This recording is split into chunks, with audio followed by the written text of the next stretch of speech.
بسم اللہ الرحمن الرحیم۔ شروع کرتا ہوں اللہ کے بابرکت نام سے جو نہایت مہربان اور رحم کرنے والا ہے۔ ایک گاؤں میں ایک صاحب کی اپنی بیوی کے ساتھ کچھ ان بن ہو گئی۔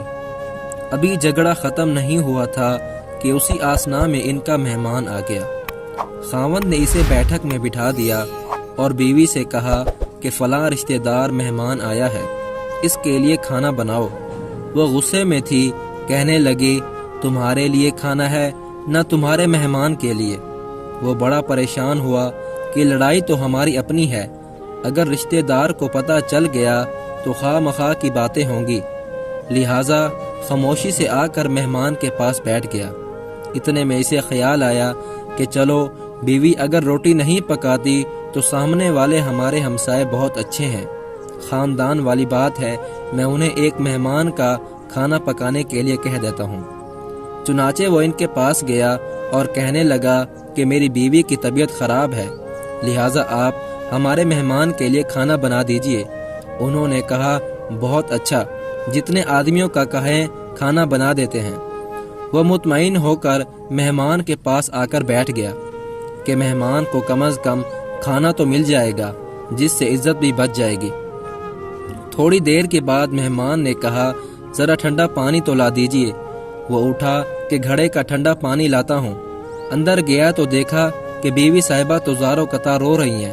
وہ بڑا حیران ہوا کہ یہ شیرنی اور اس کے آنسو، کہنے لگا کیا بات ہے؟ اس نے پہلے سے بھی زیادہ رونا شروع کر دیا۔ کہنے لگی بس مجھے معاف کر دے۔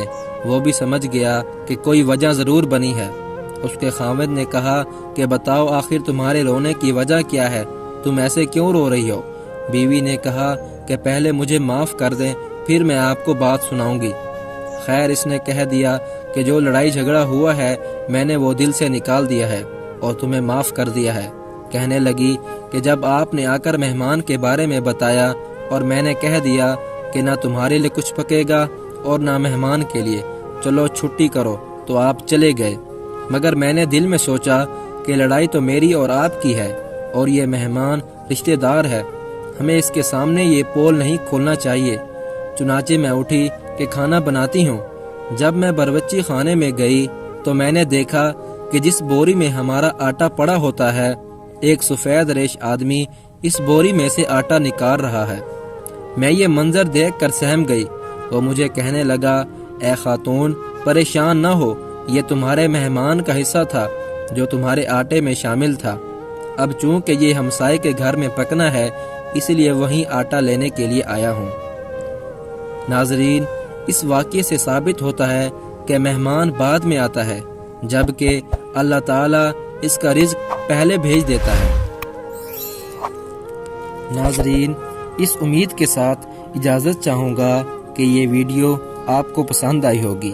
اگر یہ ویڈیو آپ کو پسند آئی ہو تو ہمارے چینل محمد عامر وائس کو ضرور سبسکرائب کر دیں تاکہ تمام نئی آنے والی ویڈیوز سب سے پہلے آپ تک پہنچ سکیں۔ زندگی رہی تو ایک اور ویڈیو لے کر آپ کی خدمت میں حاضر ہو جاؤں گا۔ تب تک کے لیے خدا حافظ۔